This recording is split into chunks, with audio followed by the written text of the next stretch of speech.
History books tell a grand story of trade, but that story is missing entire chapters.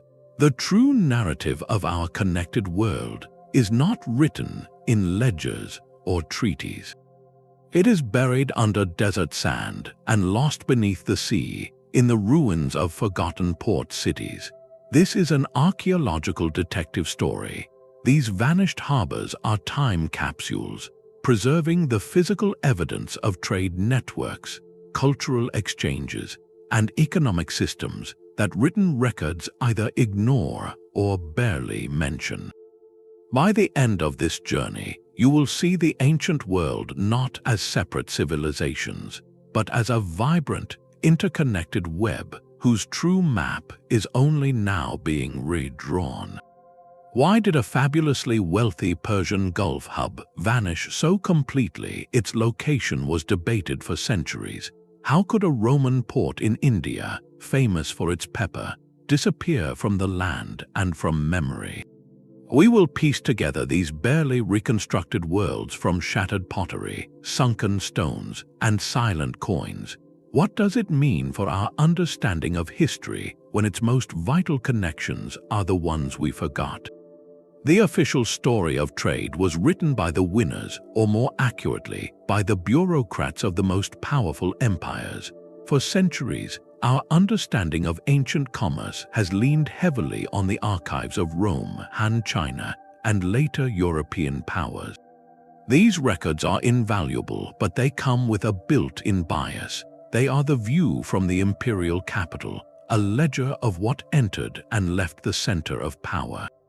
The vibrant, chaotic, and essential networks that operated beyond the empire's direct gaze often vanish from these documents. Independent merchant leagues, coastal middlemen, and rival ports that facilitated trade but did not bow to a single emperor were relegated to footnotes if they were mentioned at all. This creates a historical blind spot, a vast shadow economy that historians knew must have existed but could barely reconstruct from texts alone. Compounding this archival silence is the relentless work of nature itself. The coastlines of our world are not static. Sea levels rise and fall, rivers change course, and silt relentlessly builds up. A bustling port city of one century can find its harbor choked and useless within a few generations. When that happens, and especially when combined with political collapse or a shift in trade routes, the city doesn't just decline, it is erased. Its name fades from maps, and its memory dissolves from the records of those who once depended on it. The land itself seems to swallow the evidence. This is where the silent testimony of material evidence becomes our most important witness. A sunken ship is more than a wreck. It is a frozen moment in time, a cargo manifest written in ceramics, ingots, and amphorae. The layout of a forgotten port's warehouses, the design of its docks, the everyday pottery used by its workers, these aren't just artifacts. They are primary sources that speak a different language than imperial scrolls. They tell us what was actually being traded, by whom, and in what volume. Often, this physical evidence doesn't just fill the gaps in the written record. It complicates it. It reveals trade routes that bypassed imperial tax collectors, shows cultural influences flowing in unexpected directions, and proves the economic power of places the empires considered marginal. To find these lost ports is to recover the missing chapters of a global story, written not in ink but in stone, clay, and timber. So what exactly makes a port city forgotten? It is a specific kind of historical disappearance. We are not talking about a famous city that fell like Pompeii, whose tragic end was recorded for posterity. Nor are we talking about a place like Carthage, whose name echoes through history as a rival and a lesson. A forgotten port is something else entirely. It is a city whose peak role as a critical node in a global trade network has been completely erased from our collective memory. Its true scale, its influence, and sometimes even its very location become subjects of scholarly debate. These are the ghosts of globalization. For a port to be truly forgotten, It must have been essential in its time, a place where goods, ideas, and people from distant worlds converged, and then it must have vanished so thoroughly that its existence becomes a whisper, a footnote contradicted by other footnotes. Think of it like a vital airport hub today, handling thousands of flights, and then imagine that within a few centuries, no one remembers it was ever there. The land might be reused, the name repurposed, and its monumental role in connecting continents simply fades away. This happens when written records are lost, when empires that kept the ledgers collapse, and when the physical landscape itself turns against the city. A harbor silts up, an earthquake shifts a coastline, or a river changes its course, leaving the port stranded inland. The city withers, its people move on, and within generations, its legendary wealth becomes a local myth, then not even that. Archaeology becomes the only tool that can verify its existence and reconstruct its story. Places like Siraf on the Persian Gulf, Muziris on the Malabar coast of India, or Qana in southern Arabia fit this definition perfectly.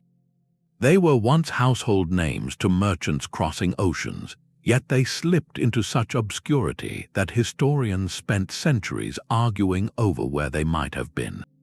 Their recovery is not just about finding old walls, it is about restoring entire chapters to the story of human connection, chapters that the main narrative left out. The story of Siraf is a perfect case study of a world erased. On the stark coastline of southern Iran, where mountains plunge into the blue waters of the Persian Gulf, a sprawling field of ruins sat for centuries, known locally only as Bandar-e To passing travelers, it was just another abandoned settlement.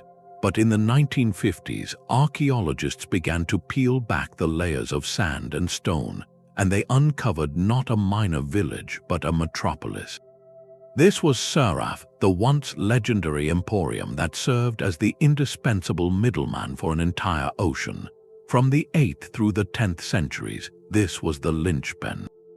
Imagine a vast maritime highway connecting the powerhouse of the Abbasid Caliphate in Baghdad to the spice kingdoms of India and the porcelain workshops of Tang Dynasty China. Every ship making that perilous journey needed a place to resupply, repair, and trade. Siraf was that place. Its natural deep water harbor, sheltered by mountains, became a global crossroads. The wealth that flowed through its docks was staggering, and it is written not in ledgers but in the very soil. Archaeologists have unearthed mountains of Chinese celadon pottery, delicate bowls and jars that sailed thousands of miles to end up on dining tables here. They found intricate carvings made from East African ivory, evidence of trade networks stretching down the coast of Africa. The city itself boasted sophisticated engineering, with massive stone breakwaters and warehouses built to withstand the monsoon winds. This was a city built by and for trade, a neutral ground where cultures and commodities met. Yet by the 12th century, Siraf was a ghost town. Its silence is the profound mystery. Why would a city so central, so wealthy, simply cease to exist? Historians piece together clues from a shifting world. Some point to natural forces, like a devastating earthquake recorded in the region that may have shattered its vital port infrastructure beyond repair. Others see a political and economic shift. As the Abbasid Caliphate's power fragmented, new rival ports like Kish and Hormuz rose to prominence, offering better terms or safer routes, siphoning away Siraf's lifeblood. The trade winds of fortune, quite literally, began to blow in a different direction. The city's abandonment left a gaping hole in the historical record of Indian Ocean trade. For centuries, the scale and sophistication of this network were underestimated because one of its most critical hubs had vanished from the map and from memory. Siraf's ruins are a powerful reminder that the geography of global connection is fragile, and that the most important places are sometimes the ones history forgets to name. While Siraf faded into the sands of the Persian Gulf, another legendary port vanished into the lush, watery landscape of southern India. Roman merchants called it Muziris, a name that evoked immense wealth and immense peril. For centuries, it was the stuff of travelers' tales and fragmented ledgers, a phantom port on the Malabar coast described as the epicenter of the spice trade. Roman texts from the 1st century speak of ships sailing from Egyptian ports like Berenice, catching the monsoon winds for a direct, months-long voyage across the Indian Ocean.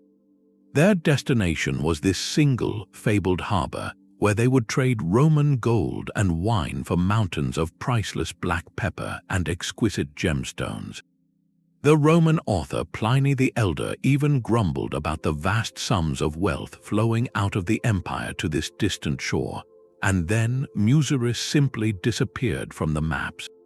By the Middle Ages, its location was a complete mystery, a historical puzzle that tantalized scholars and explorers. Was it just a myth, a romantic exaggeration? The search for Muziris became a quest to prove a direct oceanic link between two great civilizations, a connection that standard Roman histories, focused on land armies and European affairs, had largely minimized. The breakthrough began not with a grand monument, but with fragments of pottery in a village called Patanum. For decades, local farmers here had been turning up strange, foreign objects in their fields, pieces of vibrant, terra sigillata pottery from Italy, and the distinctive, pointed bases of Roman amphorae, the ancient shipping containers for wine and olive oil. Systematic archaeological work finally began in the early 2000s, and what they uncovered was staggering. They found the remains of a massive, ancient wharf made of waterlogged timber, a structure designed to handle ocean-going ships. They unearthed thousands of pottery shards, not just from Rome, but from the entire Mediterranean and the Arabian Peninsula. They found Roman coins and, most tellingly, a Tamil Brahmi inscription on a pot that mentioned a vessel arriving with gold. This was not a small trading post. This was a bustling, cosmopolitan port that operated for centuries. The evidence at Patanum strongly suggests this is the long-lost Muziris, the physical proof of those ancient Roman texts. What the stones and pottery of Muziris reveal is a stunning chapter of pre-modern globalization. This was not trade filtered through a series of middlemen or controlled by a vast land empire.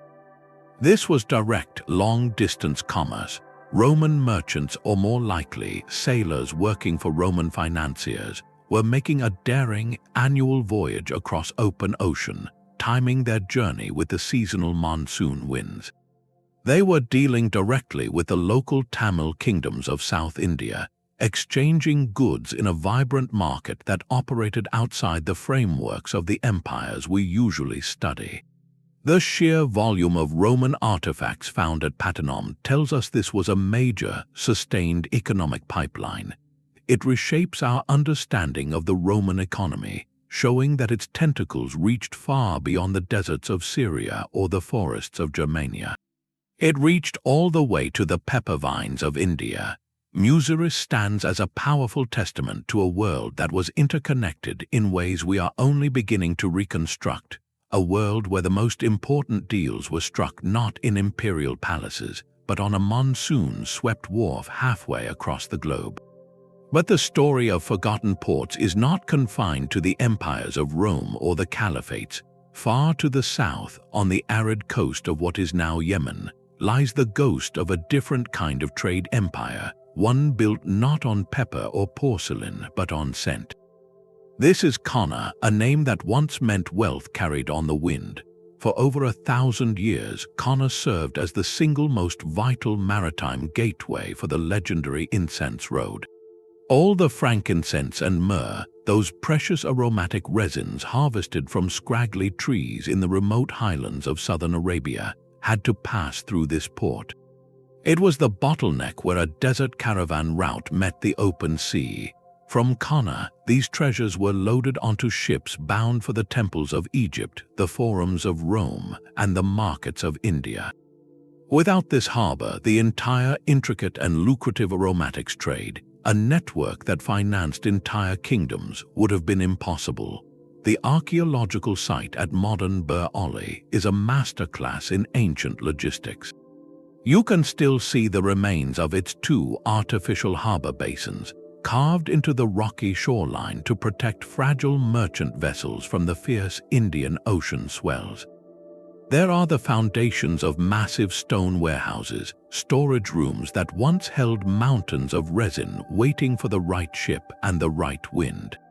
Inscriptions found on the site speak of taxes and customs, the bureaucratic fingerprints of the Sabaean and later Himyarite kingdoms that grew immensely wealthy from this controlled flow of fragrance. What the stones of Qana reveal is a staggering level of economic organization. This was not a haphazard market, it was a tightly managed export terminal. The journey of frankincense was epic. It began with nomadic harvesters collecting the gum from trees in the distant Dhofar region. This resin was then transported by camel caravans across hundreds of miles of desert, a journey taking months to reach the interior capital of Shabwa. From there, it was funneled down to Qana. At the port, it was graded, stored, and taxed before being loaded onto deep-hulled ships capable of the long voyage north up the Red Sea or east across the ocean to India. Every step was monitored and taxed, generating the revenue that built the famous Marib Dam and the towering skyscraper cities of ancient Yemen. The written records from Rome or Greece mention the fabulous cost of incense, but they say little about the complex supply chain that made it possible. It is only by walking the quarried harbors of Qana, by measuring the capacity of its warehouses, that historians can truly grasp the scale of this operation. This port was the linchpin in a network that connected desert nomads to Mediterranean priests, a network whose true scope and sophistication remained a silent secret of the stones until archaeologists began to listen. While Muziris was the bustling marketplace, another kind of port was operating further down the coast, one that reveals a deeper layer of connection. South of the Great Pepper Hub near present-day Pondicherry lie the quiet excavations of Arikamedu. This was not merely a place where goods were exchanged.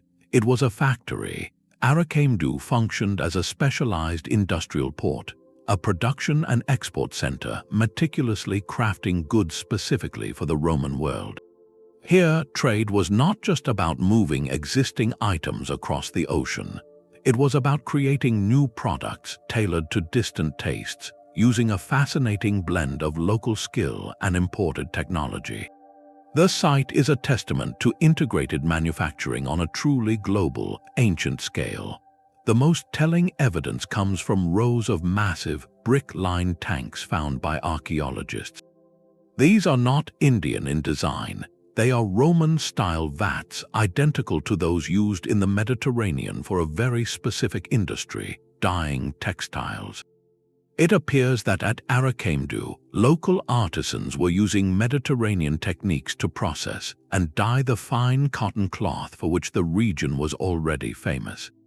They were enhancing a prized local product with foreign technology to make it even more desirable in Roman markets. This is a leap beyond simple exchange. This is the transfer of knowledge, a form of ancient industrial cooperation. Alongside these vats, the ground is littered with the shattered remains of Roman amphorae, not by the dozens but by the tens of thousands. These ceramic shipping containers held the wine and olive oil imported from Italy to sustain the Roman merchants and workers living at the settlement. But they also tell a story of volume and permanence. This was not a seasonal camp. Arikamedu was a long-term, settled community of production. Furthermore, excavations have uncovered vast quantities of tiny, beautifully crafted stone and glass beads, another major export item.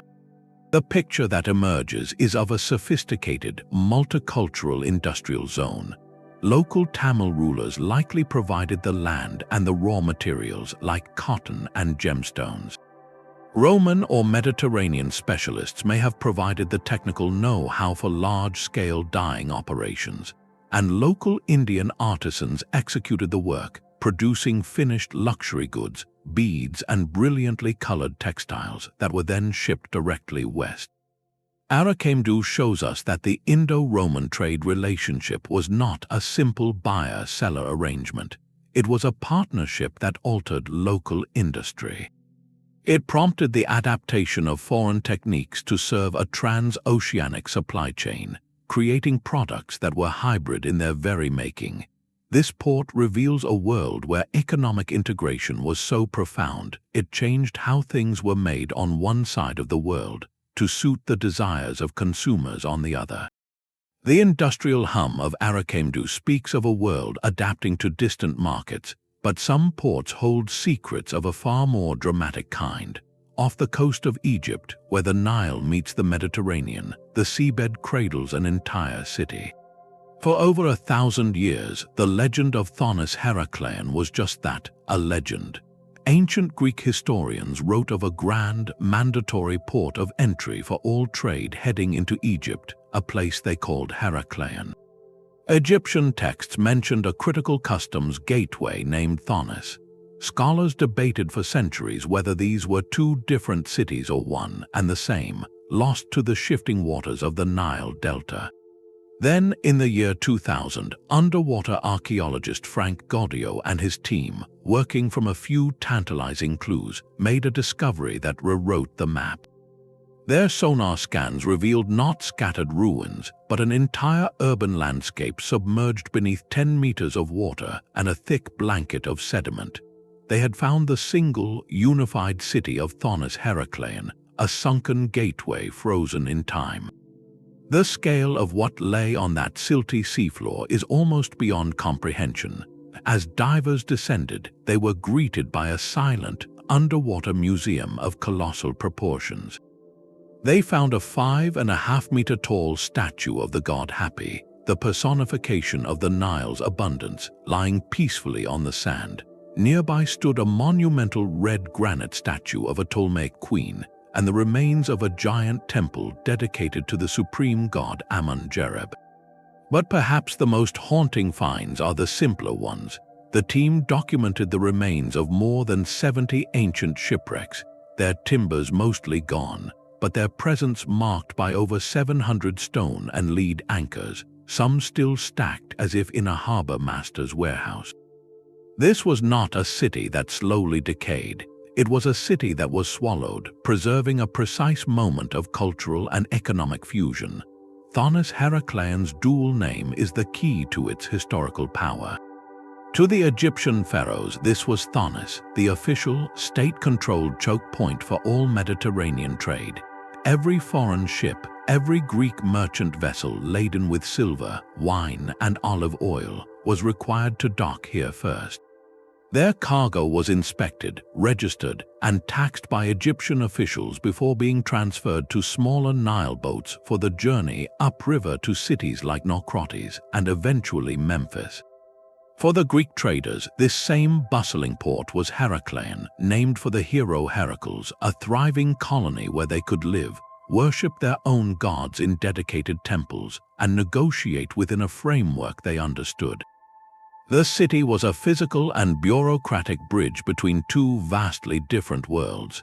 The underwater site acts as a unique, wet time capsule, capturing the mechanics of this interaction just before Alexander the Great's conquest would blend Greek and Egyptian cultures forever.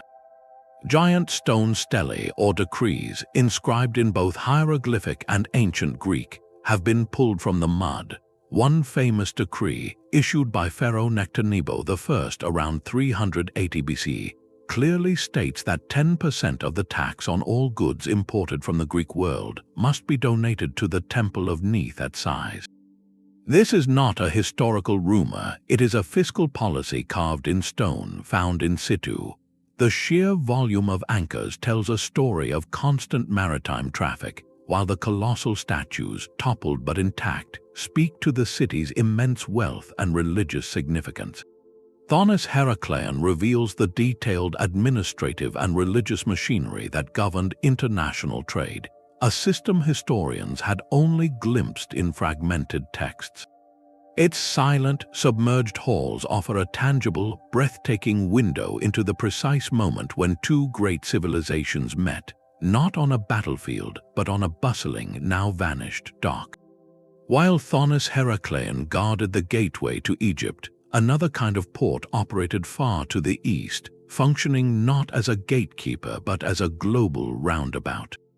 On the northwestern coast of Sri Lanka, the wind-swept site of Mantai holds the physical proof of an ancient logistical genius. For over 1,000 years, this was the indispensable pivot point for the entire Indian Ocean trade system. Its strategic location was its entire reason for being. Sitting at the very tip of the Indian subcontinent, Mantai offered a sheltered haven from the violent monsoon storms that made direct voyages across the Bay of Bengal a terrifying gamble. Instead of sailing straight from India to Southeast Asia or China, merchants from Rome, Persia, and Arabia would sail to Mantai.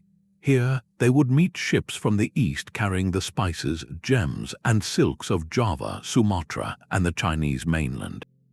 They would exchange their cargoes in a neutral, secure port, resupply, and then sail home with the season's winds.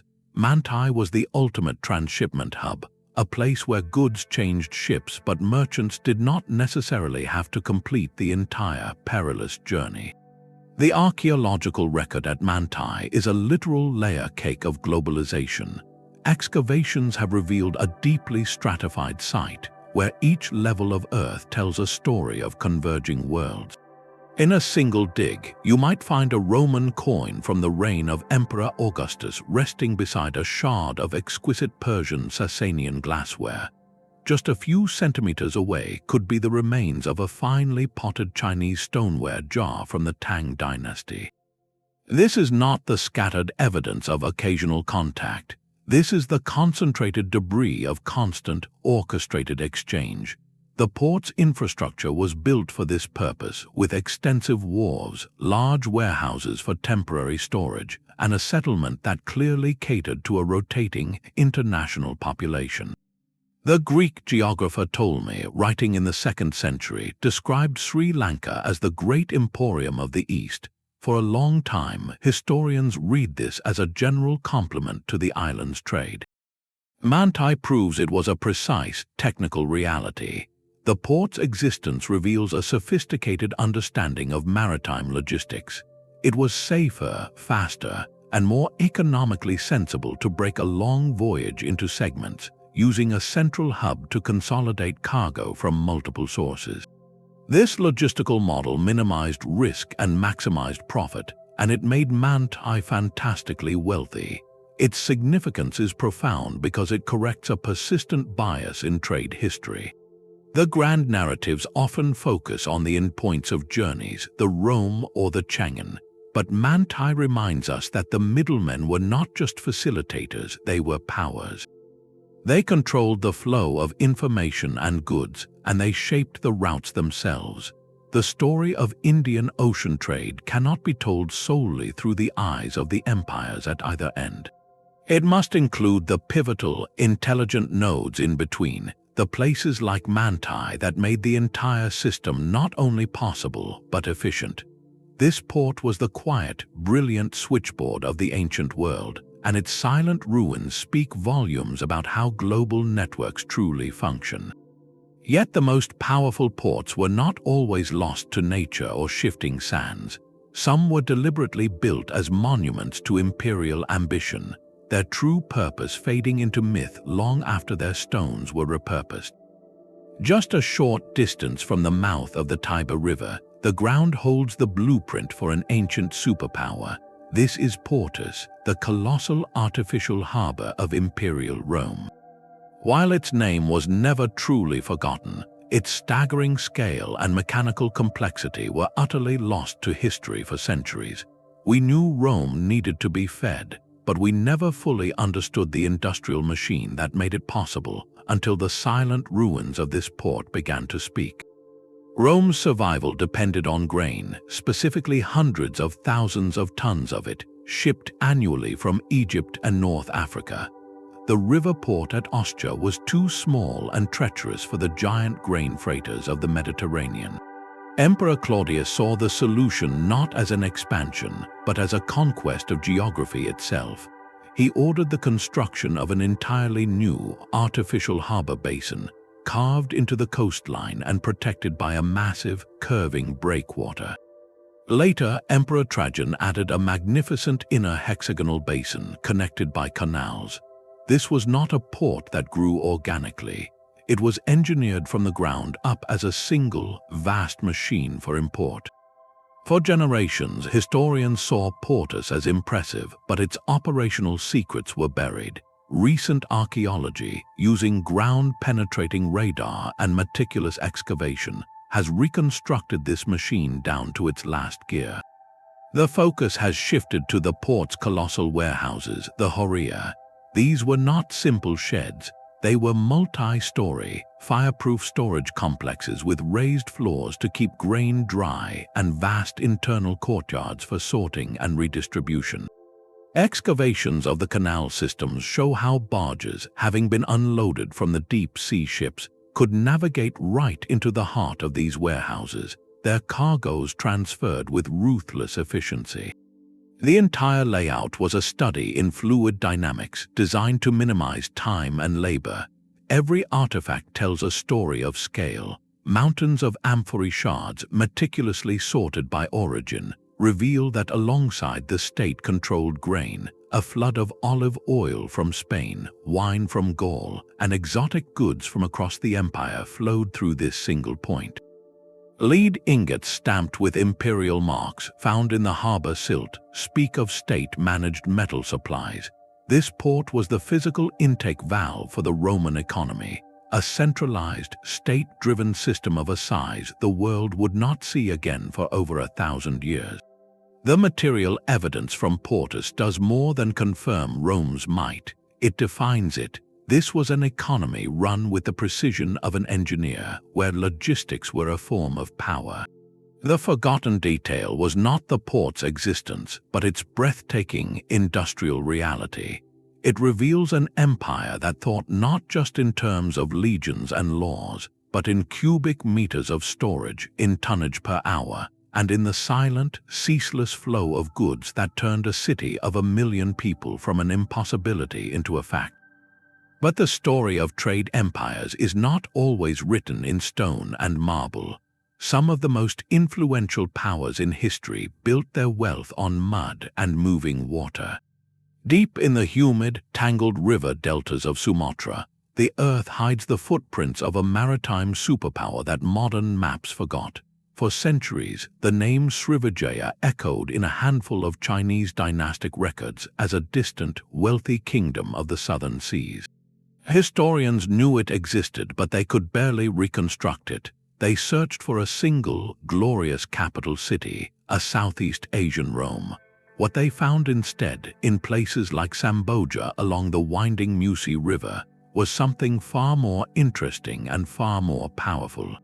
Samboja was not a capital in the traditional sense. It was a control point. The site reveals the scattered foundations of brick temples, intricate gold jewelry worn by local elites, and mountains of imported ceramics from China and the Middle East. These were not the treasures of an isolated village. They were the tools of a riverine empire. The Srivijayan model was a brilliant adaptation to geography. The Strait of Malacca was, and still is, one of the busiest maritime choke points in the world. Controlling it did not mean building a fortress on the coast. It meant mastering the river mouths that fed into it. Samboja was one of many such ports, a node in a decentralized network. Srivijaya was a thalassocracy, a realm ruled from the sea, or more accurately, from the rivers that were the highways into the interior. Local chiefs in places like Samboja would offer protection and supplies to passing merchant ships. In return, those ships would stop, pay duties, and trade. The wealth from this system flowed upriver, financing local temples and elites who pledged loyalty to the Srivijayan Maharaja. This political structure was fluid, based on alliances and control of trade rather than the conquest of territory. The pottery and gold found at Samboja force a complete reimagining of what an empire could be. Here was a major economic power with no need for vast armies, monumental palaces, or even a single fixed heart. Its strength was in its ports, its ships, and its agreements. This challenges our traditional, land-centric idea of empire built on maps filled with solid borders. Srivijaya's map would have looked like a constellation of lights along the coasts and rivers, a network of influence that was invisible to anyone who did not know how to read the currents. The forgotten ports of the Musi Delta do not just add another chapter to history. They demand we rewrite the definition of power itself, showing that in a world connected by water, the greatest kingdoms could be those that left the lightest footprint on the land. The fluid power of riverine empires like Srivijaya reveals a world of commerce built on adaptation, but another port tells a story of deliberate, state-managed globalization on a staggering scale. While the name Gwangju or Canton has never been forgotten, its true identity during the Tang dynasty has been historically obscured. For centuries, a powerful narrative took hold, one of a China that turned inward, suspicious of the outside world. The bustling reality of Tang-era Gwangju, known then as the Great Southern Portal of Nanhai, shatters that myth completely.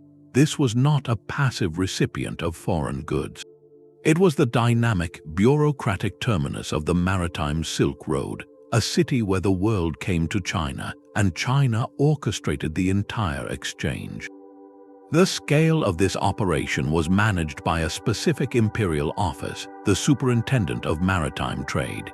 This was not a casual customs post. It was a sophisticated government bureau responsible for registering foreign vessels, collecting tariffs, providing lodging for merchants, and even settling commercial disputes. The very existence of this formal office, detailed in Tang administrative records, tells us that oceanic trade was not a minor sideline. It was a major pillar of state revenue and policy, organized with the same meticulous care as the land-based Silk Road. The physical proof of this cosmopolitan world lies buried in the city's soil and scattered on the ocean floor. Excavations in modern Gwangju have uncovered an entire foreign quarter, a self-contained district where Arab, Persian, Indian, and Southeast Asian merchants lived for months at a time, waiting for the trade winds to shift. They built mosques and warehouses, their lives regulated by Tang officials but their cultures thriving within the empire's embrace. The most stunning evidence, however, came from a chance discovery far to the south. In the late 1990s, fishermen off the Indonesian island of Belitung found a coral-encrusted mound that was not rock but ceramic. The Belitung shipwreck was an Arabian dhow, a vessel from the Persian Gulf, and its cargo was a time capsule of this specific trade relationship.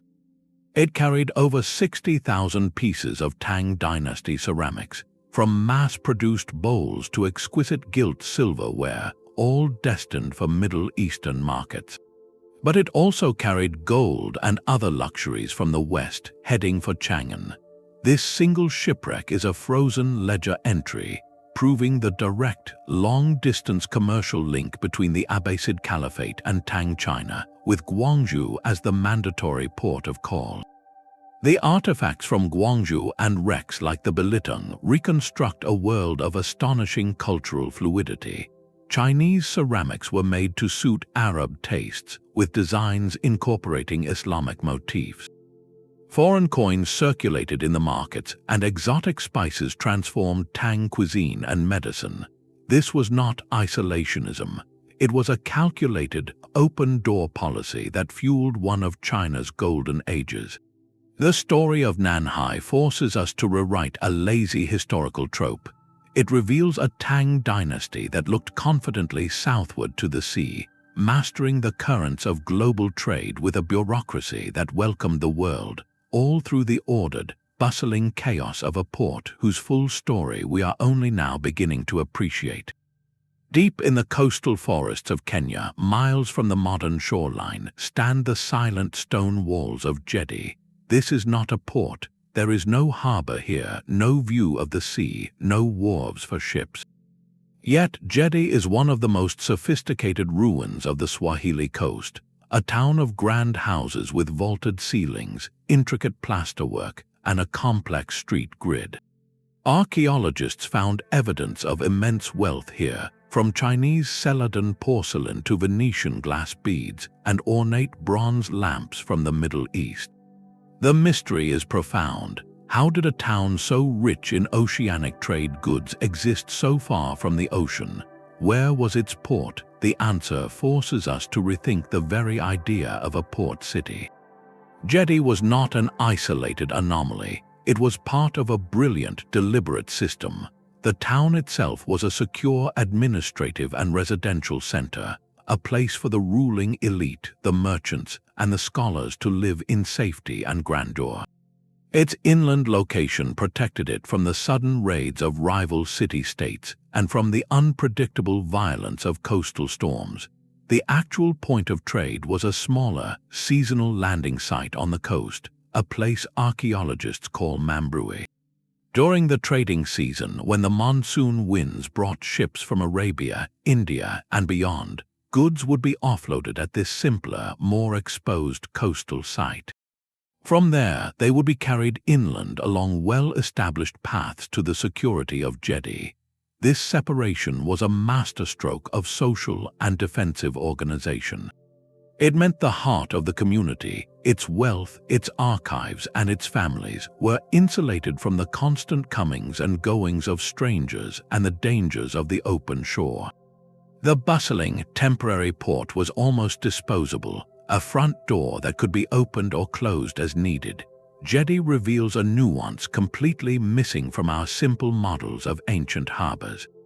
For the Swahili city-states, trade was the lifeblood, but vulnerability was its constant shadow. By splitting the functions of a port between a secure inland town and a utilitarian coastal landing, they created a resilient system. The glamour and the governance happened away from the water's edge. This sophisticated arrangement shows a society that had deeply considered the risks and rewards of global connection, choosing to keep its greatest treasures just out of sight, hidden in the quiet of the forest, while its hand remained outstretched to the world. The silent stone towns of East Africa show a world that deliberately separated trade from home, but on the sun-drenched islands of the Aegean Sea, an entire civilization built its identity on the water. Long before the rise of classical Greece, a sophisticated culture thrived on the island of Crete, a culture the later Greeks would call Minoan. Their world was a mystery, known only through fragmented legends of a mighty King Minos and a labyrinth. For centuries, the Minoans were a phantom of myth. How did they wield such power? The answer was not in grand palaces alone, but in their forgotten ports, gateways to a trade network so advanced it predated writing itself. On the island of Thera, now known as Santorini, lies a site frozen in a single, catastrophic moment. Akrotiri was not just a Minoan settlement, it was a thriving international hub. Then, around the year 1600 BC, the volcano at the island's heart erupted with a force that dwarfed Krakatoa, burying the town under meters of volcanic ash and pumice. This disaster, while tragic, created a perfect time capsule. Walking through the excavated streets of Akrotiri is like stepping into a vibrant fresco. Multi-story buildings stand with their walls intact, their rooms filled with pottery, furniture, and everyday objects left behind as people fled. The wall paintings themselves are a window into a maritime society. One famous fresco depicts a whole flotilla of ships, their sails billowing, sailing past a town that looks remarkably like Akrotiri itself, complete with crowds watching from the shore. This is not just art, it is a portrait of a culture in love with the sea, but the proof of trade is in the soil. Archaeologists have found massive storage jars called pithoi, still containing traces of olive oil, wine, and grains, commodities that were likely both consumed and exported.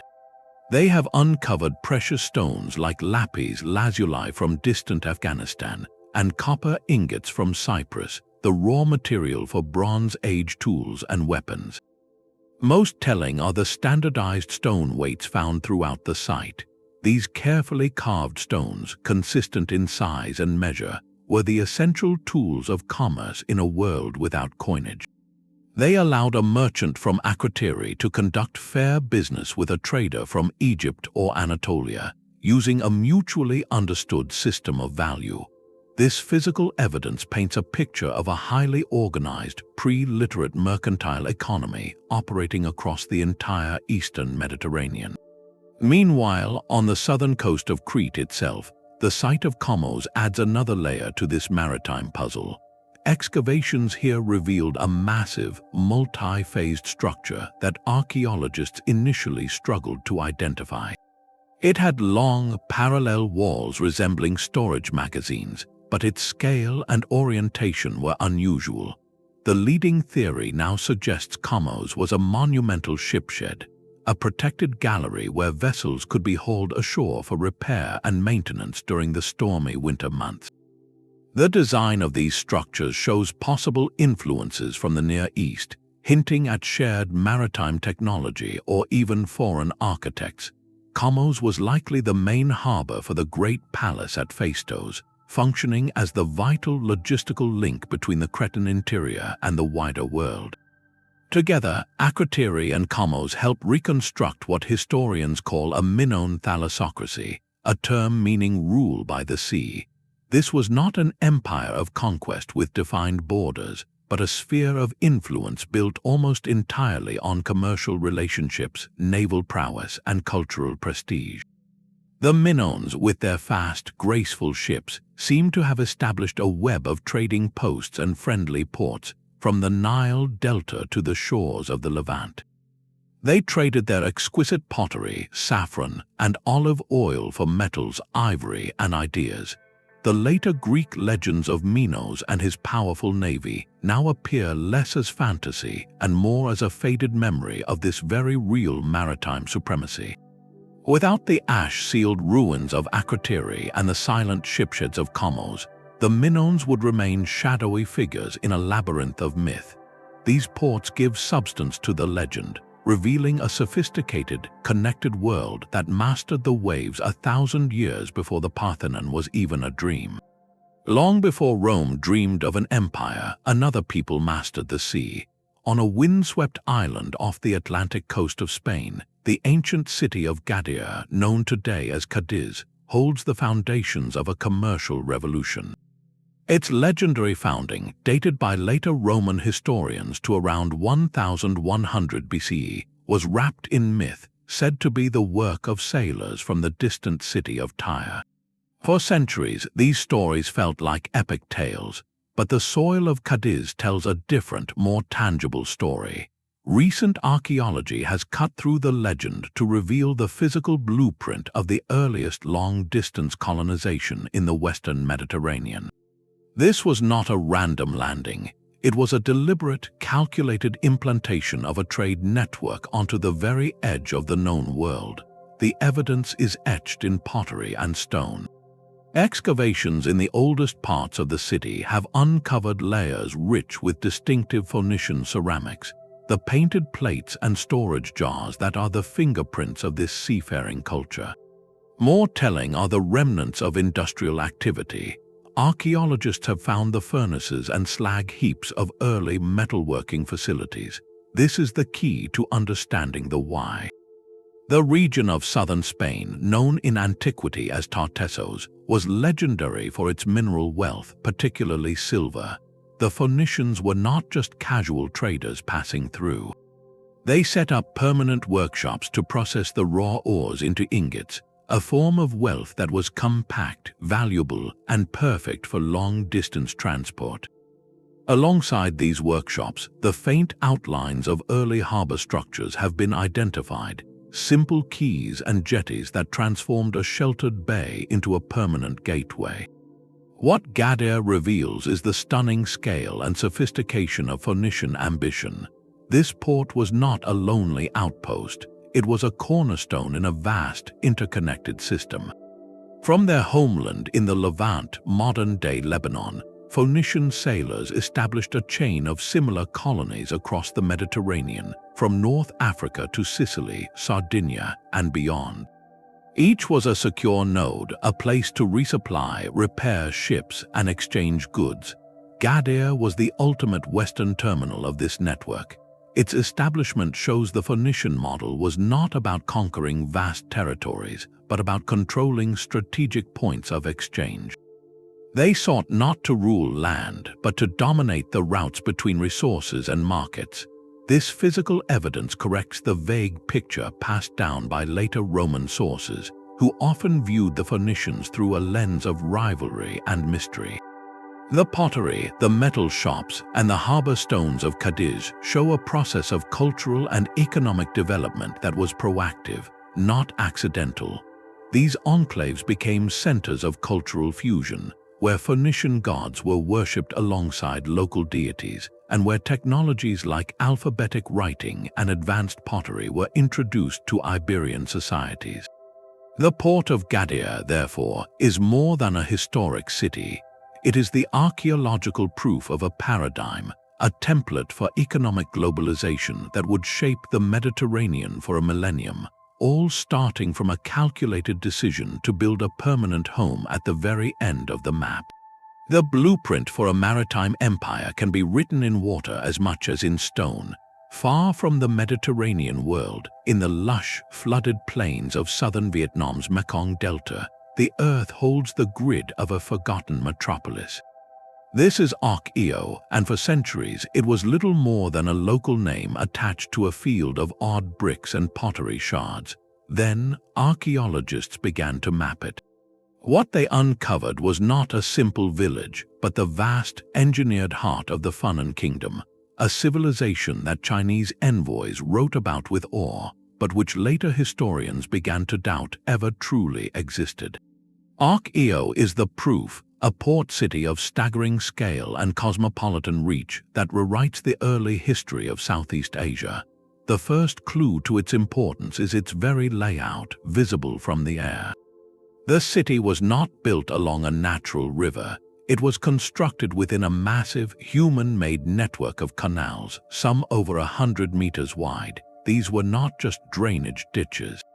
They were aquatic highways meticulously dug to connect the settlement directly to the Mekong River system, and from there to the open sea. This was a city designed from the ground up as a logistics hub, where goods could move from ocean-going vessels to river barges and into warehouses with seamless efficiency. The canals divided the city into precise rectangular blocks, a level of urban planning that speaks of a powerful, centralized authority capable of organizing immense labor. But the true story of Ark-Eo's global connection is told by the small objects found in its soil. In a single excavation, you might uncover a delicate gold coin bearing the image of a Roman emperor from the 2nd century, resting beside a carved gemstone seal inscribed with Sanskrit, the sacred language of India. Nearby could be a fragment of a bronze mirror from Han Dynasty China and the remains of a Persian glass vessel. This astonishing collection is not the result of a few chance encounters. It is the accumulated debris of centuries of sustained, high-volume trade.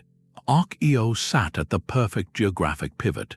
To its west lay the Bay of Bengal and the Indian Ocean world, with its spices, religions, and gemstones. To its east was the South China Sea and the immense markets of China. The Funan Kingdom, through its port at Ark-Eo, positioned itself as the essential middleman. Ships from India would unload their cargo here. Those goods would then be transferred, sorted, and reloaded onto different ships better suited for the journey north to China, and vice versa. The kingdom grew immensely wealthy not from producing a single commodity, but from mastering the art of the transfer, taxing the flow of goods across its territory. This physical evidence forces a dramatic reassessment. For a long time, the history of early Southeast Asia was often framed through the lens of Indianization, a model that suggested passive local cultures receiving civilization from the more established powers of India.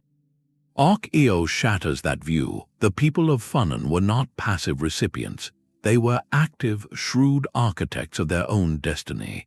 They saw a geographic opportunity and built a colossal infrastructure project to capitalize on it. They selectively adopted and adapted foreign ideas, like Sanskrit writing and Hindu religious concepts, weaving them into their own social and political systems to strengthen their rule and facilitate commerce with foreign partners.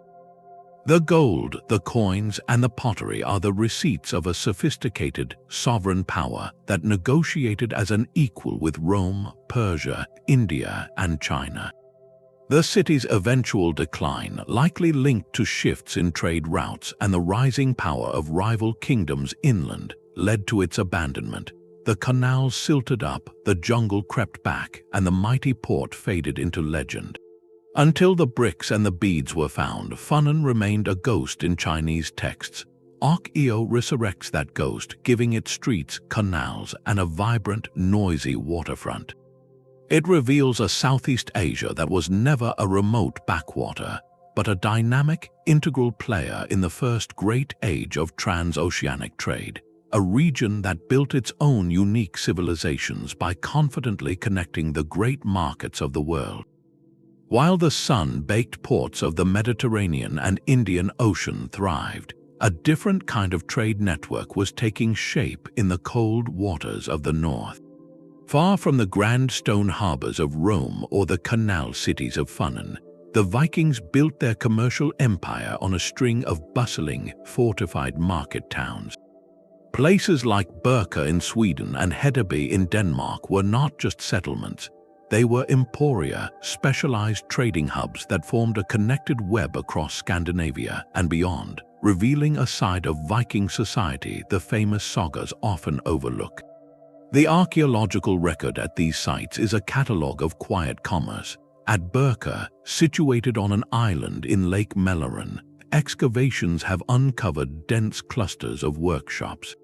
There were smithies forging tools and weapons, bead makers crafting intricate glass jewelry, and artisans working bone and antler. This was not a subsistence economy.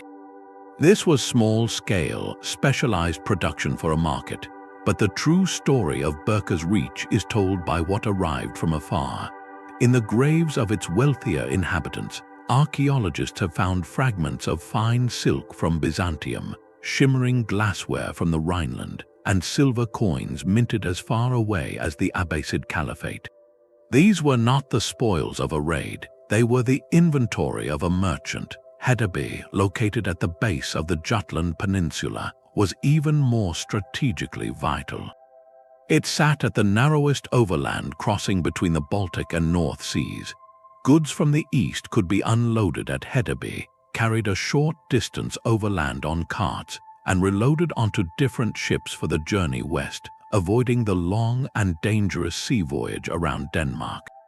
The town's layout, reconstructed from post holes and soil stains, shows tightly packed longhouses alongside jetties reaching into the shallow bay.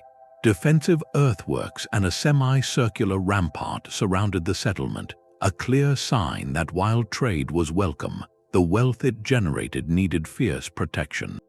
These physical details reconstruct a commercial system of remarkable sophistication. The Vikings were not casual traders, they were systematic. Their ships, famed for raiding, were also perfect cargo vessels, shallow enough to navigate rivers yet sturdy enough for the open sea. This allowed them to establish trade routes that were unimaginable to land-bound empires. From ports like Birka and Hedeby, they sailed east across the Baltic, then traveled up the great rivers of Eastern Europe like the Dnieper and the Volga. They portaged their ships between watersheds, reaching the Caspian Sea and even the Black Sea, where they connected with the Silk Road networks of the Byzantine and Islamic worlds. They traded northern furs, amber, walrus ivory, and slaves for Islamic silver, Byzantine silks, and Frankish weapons. This riverine network created an economic web that linked the Arctic to the Mediterranean, centuries before the Hanseatic League rose to power. The sagas, focused on kings and heroic battles, give us only glimpses of this mercantile reality. It is the archaeology of the Emporia that fills the silence. The workshops, the imported luxuries, and the defensive walls of Birka and Hedeby tell a story of calculated risk, long-distance logistics, and cultural exchange. They force us to see the Viking Age not as an era of mindless violence, but as a period of dynamic connection, where the same daring that fueled a raid could also fuel a merchant's voyage to the markets of Constantinople. These forgotten ports are the blueprints for a northern globalization, a testament to the fact that even in the world's colder corners, the drive to trade and connect was rewriting the map. While Viking ships charted northern rivers, a different kind of network was being woven across the Indian Ocean, one built not on conquest but on kinship and credit. In the early 1600s, the Persian ruler Shah Abbas I forcibly relocated thousands of Armenian merchant families from their homeland to a new suburb of his magnificent capital, Isfahan. He named it New Jolfa. This was not a punishment but a calculated economic strategy. The Shah recognized the Armenians' unparalleled expertise in long-distance trade and placed this human resource at his very doorstep. From this inland base with no coastline in sight, the merchants of New Jolfa would come to command a maritime web stretching from the Mediterranean to the Philippines. Their power did not come from warships or fortified ports, but from something far more resilient, a globe-spanning family firm.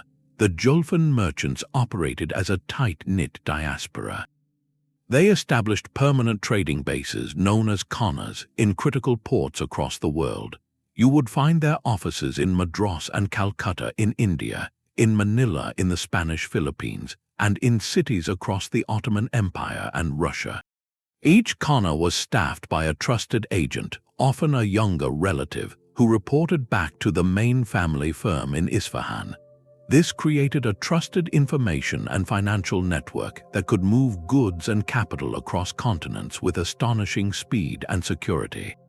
A merchant in Isfahan could send an order to his cousin in Madras, who would purchase Indian textiles, ship them to his brother in Manila to be sold for Spanish silver, and then have the profits routed back to Persia, all within the closed circuit of the family. The real window into this sophisticated system comes from their own meticulous records.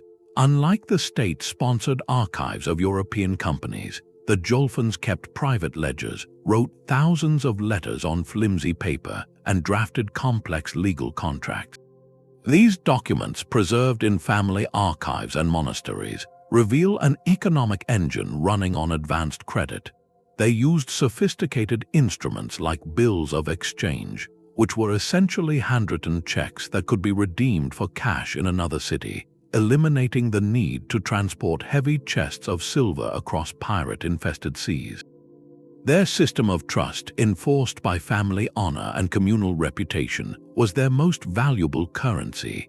This evidence reconstructs a parallel early modern world. While the British and Dutch East India Companies were amassing territorial power and building forts, the Jolfan network thrived through flexibility and connection. They moved seamlessly between empires, serving as middlemen and financiers. They supplied Indian textiles to the Southeast Asian Spice Islands, funneled Persian silk to Europe, and facilitated the flow of Spanish silver from the Americas into Asian markets. Their story challenges the dominant narrative that global trade in this era was solely a European-driven project. Here was a vibrant, decentralized, and highly successful system operating outside the colonial framework, proving that economic globalization had many architects. The quiet ledgers of New Jolfa remind us that the most powerful ports are sometimes not places at all, but communities whose ships were trust and whose harbors were kinship, navigating the complex currents of the world from an office 1,000 miles from the sea. But a port is not defined by water alone.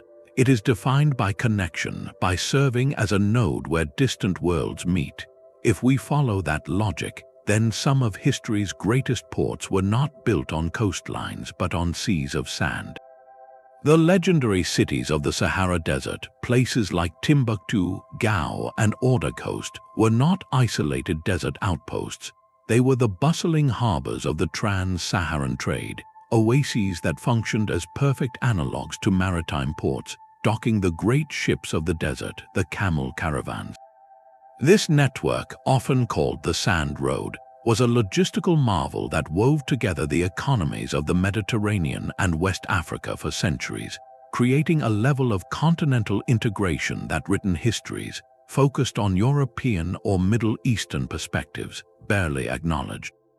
The archaeology of these desert hubs is now reconstructing that forgotten world. The evidence lies in the goods that flowed in two directions, each as precious as the other. From the north came salt, mined in vast quantities from the desert's own heart. In a hot, humid climate without refrigeration, salt was not just a seasoning, it was a vital preservative, a necessity for life. From the south came gold, mined from the rich alluvial deposits of the Senegal and Niger River regions.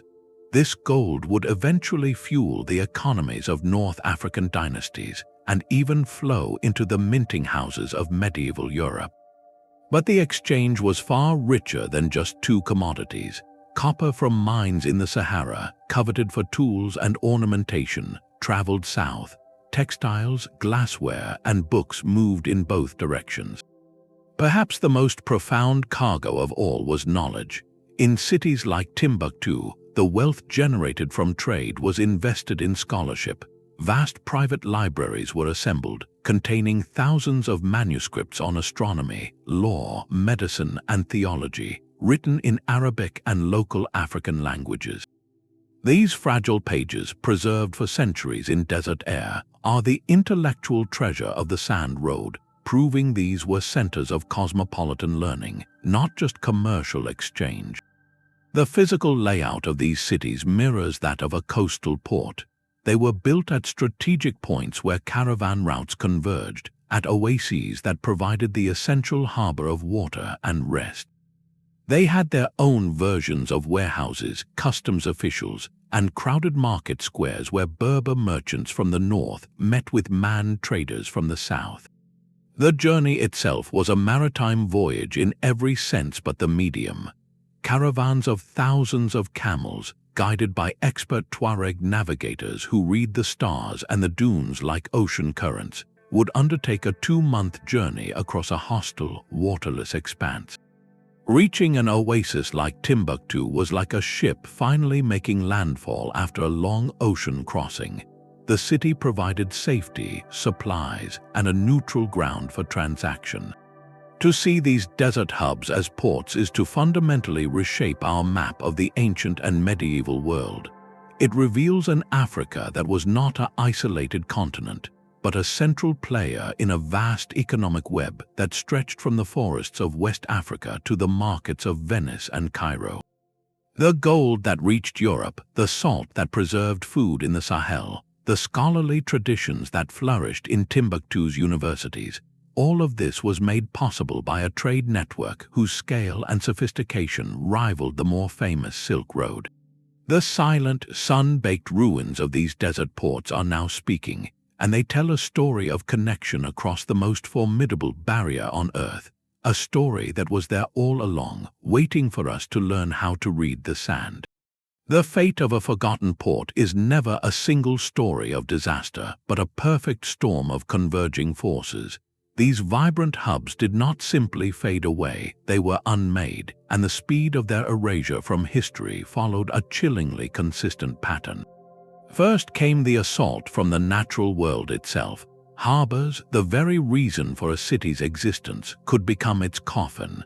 At Ephesus, once a glorious Roman port on the Aegean coast, the relentless silt carried by the Casta River slowly, inexorably pushed the coastline westward. Over centuries, what was a deep-water anchorage became a malarial swamp, stranding the city miles from the sea. Its economic lifeblood was choked off by the very landscape that had nurtured it. For Thonis-Heracleion, the end was not gradual but catastrophic. The soft, waterlogged clay of the Nile Delta could not withstand the combined weight of its monumental buildings and the tremors of earthquakes. The city quite literally liquefied and sank, a process of seismic subsidence that swallowed an entire urban landscape in a geological instant. Other ports fell victim to the shifting winds of human politics and economics. When the Abbasid Caliphate fragmented and rival ports like Kish offered better terms, the once indispensable hub of Siraf found its ships sailing elsewhere. The trade route, that invisible lifeline, was rerouted by human hands, leaving the city a ghost town in a matter of decades. Sometimes the change was ecological. A prolonged drought could desiccate a region, undermining the agriculture that supported a port's population. A change in monsoon patterns could make a once reliable harbor too dangerous for seasonal navigation. The cause of collapse was rarely one thing, but a cascade where a political shift compounded an environmental stress, pushing a teetering system past the point of no return. The true historical tragedy, however, is what happened after the last merchant ship sailed. When a port dies, its knowledge network dies with it. The specialized shipwrights, the polyglot translators, the bankers who understood complex credit across oceans, the harbor masters who knew the monsoon schedules, they dispersed. Within a generation or two, that collective, lived intelligence, the how of global trade, evaporates.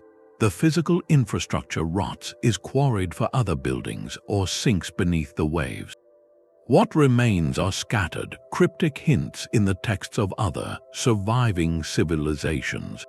A Roman poet might mention the pepper of Muziris, a Chinese chronicler might note the wealth of Srivijaya, but without the physical proof of the wharves, the warehouses, the mountains of foreign pottery, these accounts begin to sound like travelers' tall tales, implausible legends of places too wealthy and too distant to be real.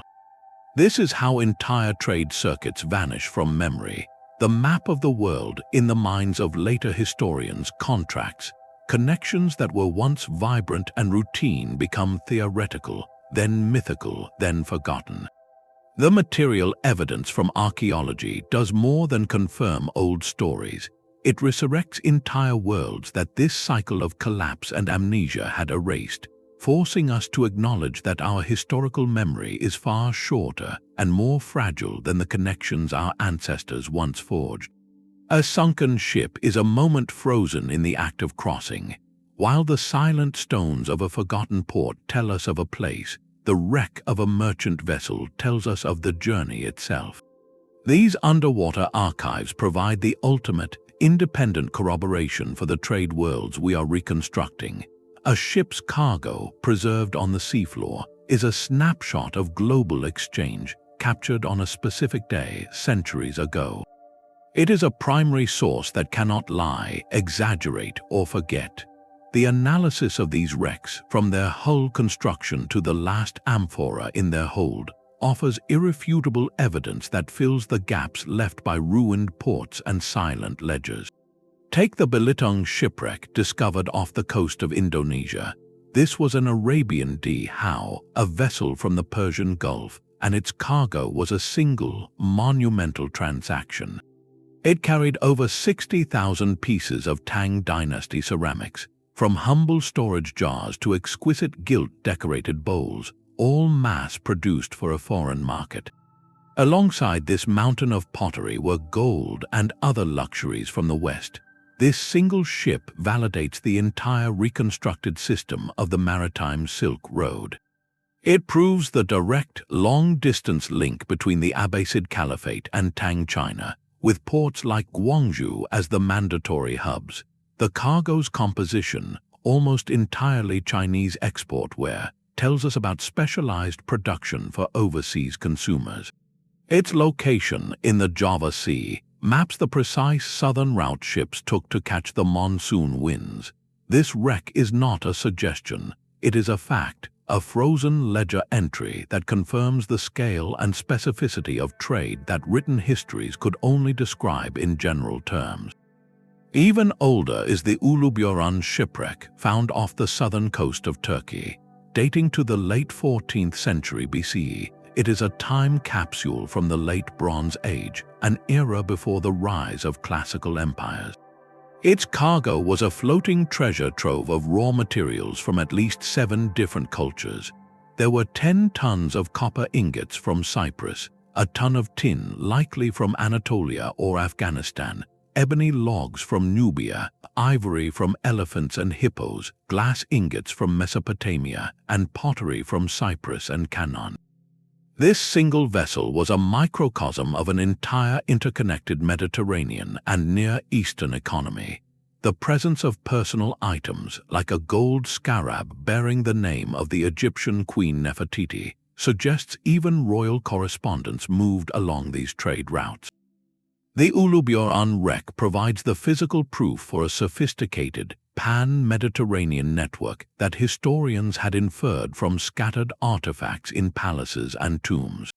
It shows us the raw ingredients of civilization, copper and tin for bronze, being shipped in industrial quantities, alongside the luxury goods that defined elite status across cultures. In the waters of the Java Sea, other wrecks tell a similar story of convergence. A ship from the 10th or 11th century was found carrying a mixed cargo of Chinese ceramics and fine bronze mirrors bound for the Indonesian archipelago, alongside Thai or Cambodian pottery. This single vessel's inventory maps a complex hub and spoke system, where goods from multiple manufacturing centers in Asia were consolidated at a major port, likely in the Srivijayan realm, before being distributed throughout the islands. The wreck confirms the role of Southeast Asian kingdoms not as passive in points, but as active consolidators and redistributors in a regional network. The power of this underwater evidence is its startling immediacy. A port city's ruins show accumulated wealth over centuries. A shipwreck shows a single voyage, a specific business deal interrupted by storm or reef. By studying the origin of the cargo, the design of the ship, and even the personal belongings of the crew, archaeologists can answer precise questions. How much could a single vessel carry? What was the mix of high-value versus bulk goods? What route was it likely taking based on its location and the prevailing currents? This data transforms our understanding from theoretical models into quantifiable reality. It validates the trade routes we hypothesize connected places like Mantai to Guangzhou or Gadir to Tyre. When we find a ship loaded with Roman amphorae sunk off the coast of India, it is the final, physical proof that the daring voyages described in texts like the Periplus of the Erythraean Sea were not just possible but routine. These silent ships on the seafloor are the ultimate witnesses. Their cargo holds brimming with the undeniable truth of a connected ancient world, waiting for us to listen. The silent cargo of a sunken ship tells us what was traded, but not the conversations that sealed the deal. To hear those, we must listen to a different kind of evidence, one written not in clay or stone, but in language itself and carried in the very ancestry of people. When artifacts point to a forgotten trade world, linguistics and genetics can provide the echo, mapping the human connections that moved with the goods. This is where we move beyond objects to reconstruct the whispers of the marketplace. Consider the simple, universal need to name a thing you have just acquired. The spread of loanwords across vast distances often charts the path of commerce more accurately than any surviving map. In the Swahili language of the East African coast, the word for cloth is nguo, but the word for a specific, treasured type of silk is hariri, borrowed directly from the Arabic. The word for rice, a staple introduced by trade, is makhil from the Sanskrit vrihai.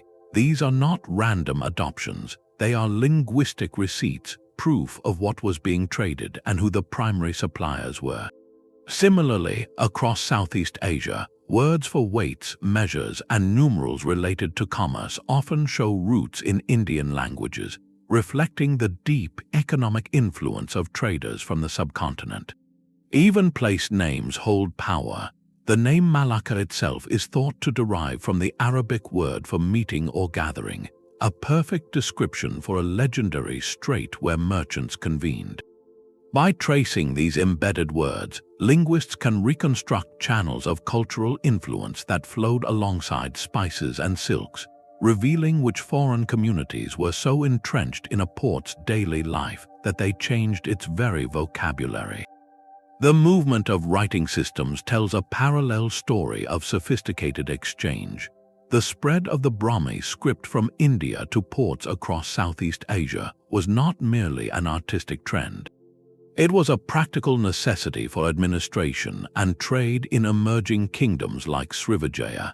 Adopting a script meant being able to record transactions, draft contracts, and communicate with a wider trading world.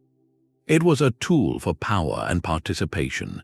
In the other direction, the Aramaic script, used by merchants across the Persian Empire, traveled the Silk Road and evolved into scripts used across Central and South Asia. Each adaptation signals a node of contact, a place where commercial interaction required or encouraged a new way of recording information. These scripts are the skeletons of old networks, their geographic spread outlining a realm of shared commercial literacy. On an even more personal level, modern genetic studies sometimes offer a startling correlation to these patterns of trade. Research into population genetics in places like the Swahili coast has revealed a long history of mixture between local African communities and populations from the Persian Gulf and South Asia, with significant gene flow aligning with the peak centuries of Indian Ocean trade.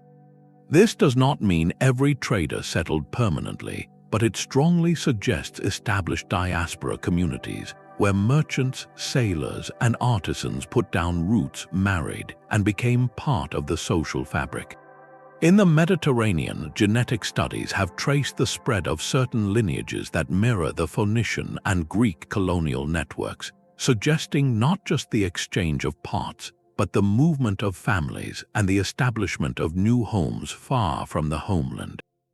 This biological evidence, when carefully paired with the archaeological record, can illuminate the scale and nature of human mobility that sustained these ports. It moves the narrative from anonymous cargo to communities of people who carried their world with them. Together, this multidisciplinary convergence builds a far richer picture than artifacts alone ever could. The pottery shard proves the object arrived. The loan word proves the object had a name and a place in daily life. The script suggests the bureaucracy that managed its sale.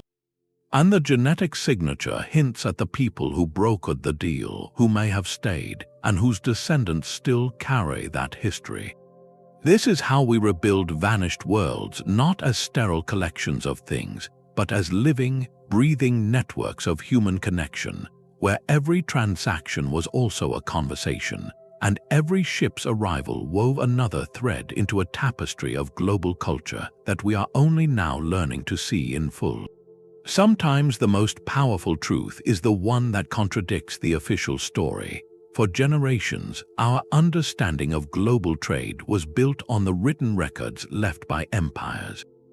These texts provided a framework, but the archaeology of forgotten ports is now revealing that framework to be incomplete, and in some cases profoundly misleading.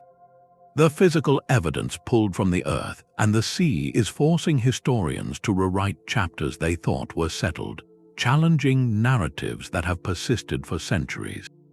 This is not about finding missing pieces, it is about discovering that the puzzle we were assembling was based on the wrong picture entirely. A prime example lies in the scale of Indo-Roman trade. Roman authors like Pliny the Elder wrote about the spice trade with India, often framing it as a worrisome drain of silver from the empire. His accounts, while valuable, gave the impression of a luxury exchange, a trickle of high-value goods for the elite. For a long time, historians accepted this view. Then came the excavations at ports like Muziris and Arikamedu. The sheer volume of evidence tells a different story. Finding tens of thousands of Roman amphorae shards at a single Indian site is not evidence of a trickle.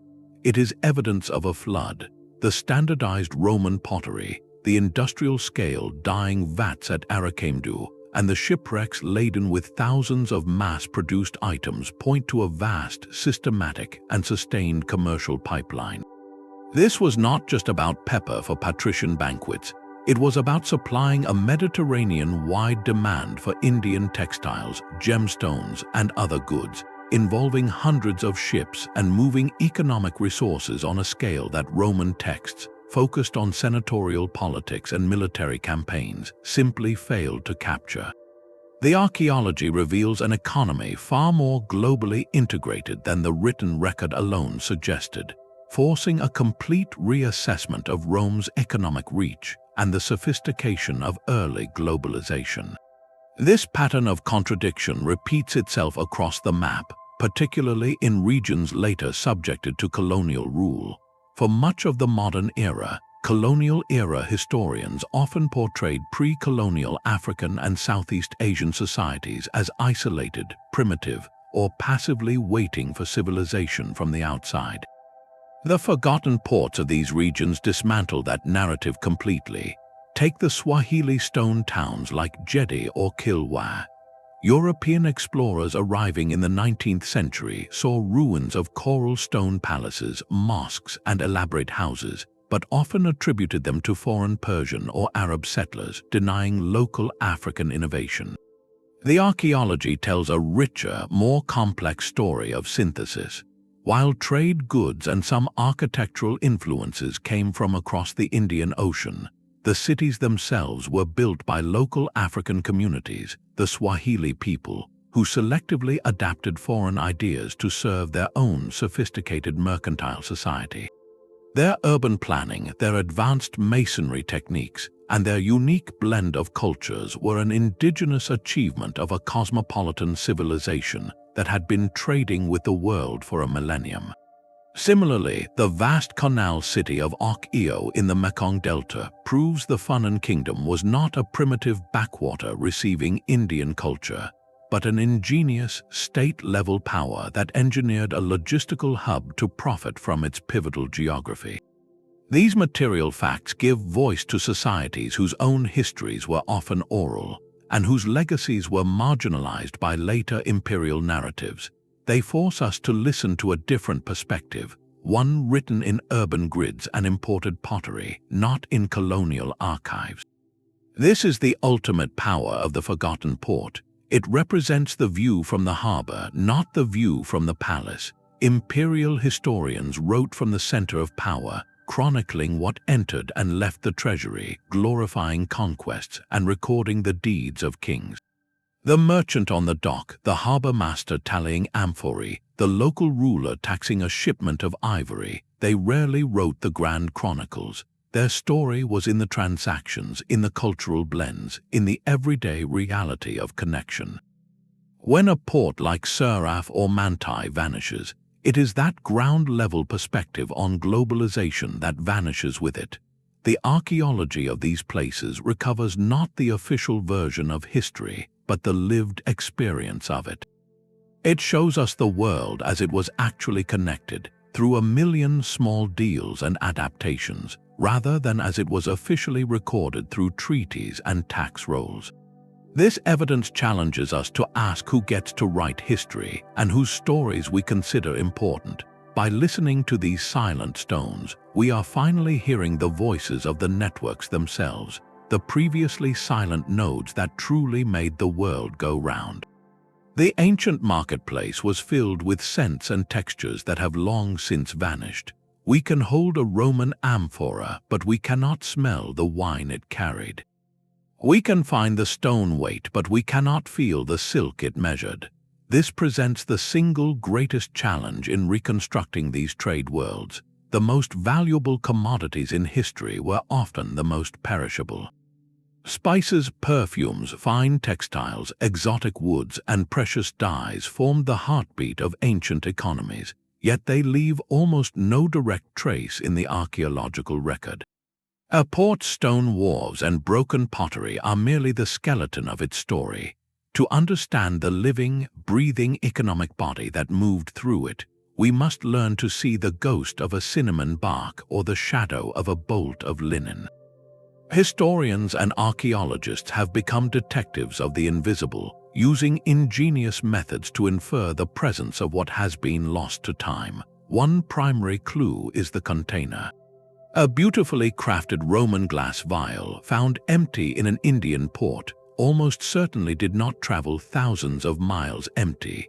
It was a vessel for something precious like rose attar or spikenard perfume. The distinctive shape of an amphora points to its original contents, whether wine, olive oil, or fish sauce.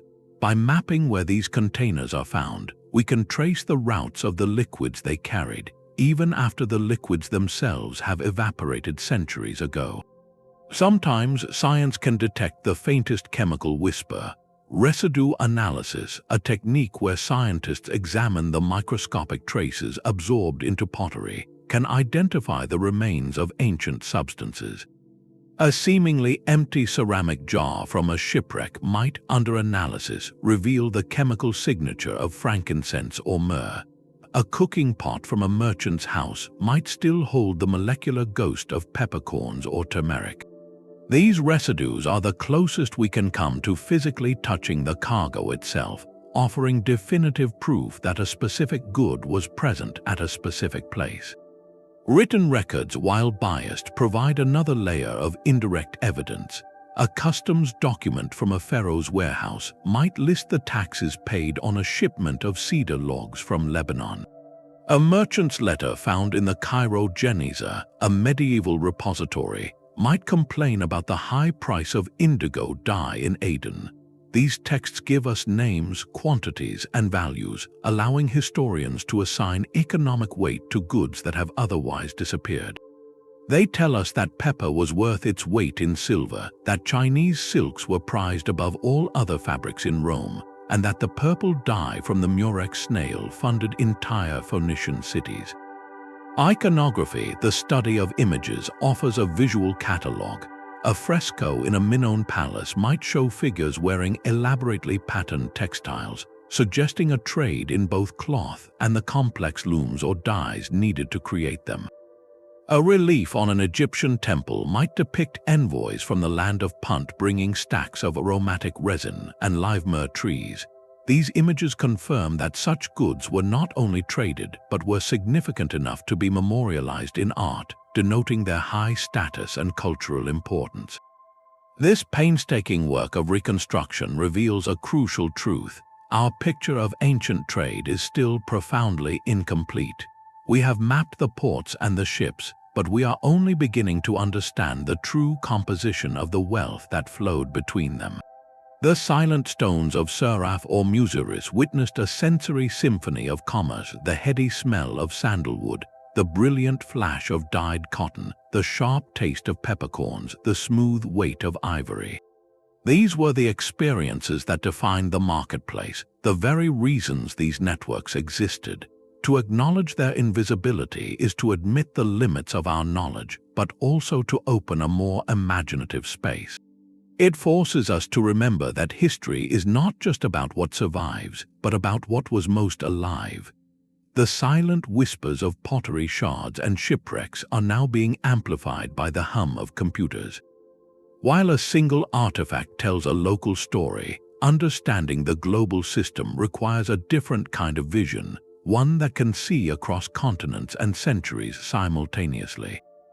This is where the quiet revolution in historical research begins, with digital tools that allow us to map, model, and finally visualize the invisible architecture of ancient trade. The first step is often the simplest yet most profound: mapping. Using Geographic Information Systems, or GIS, historians can plot every find of a specific type of pottery, every coin hoard, and every known shipwreck onto a digital map of the ancient world. Suddenly, patterns emerge that no single archaeologist could ever perceive from a single dig site.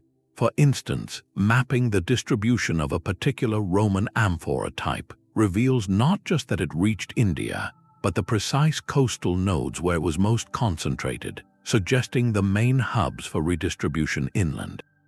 These maps become living documents, layers of data showing wind patterns, sailing seasons, river systems, and overland routes all superimposed. They allow researchers to ask new questions.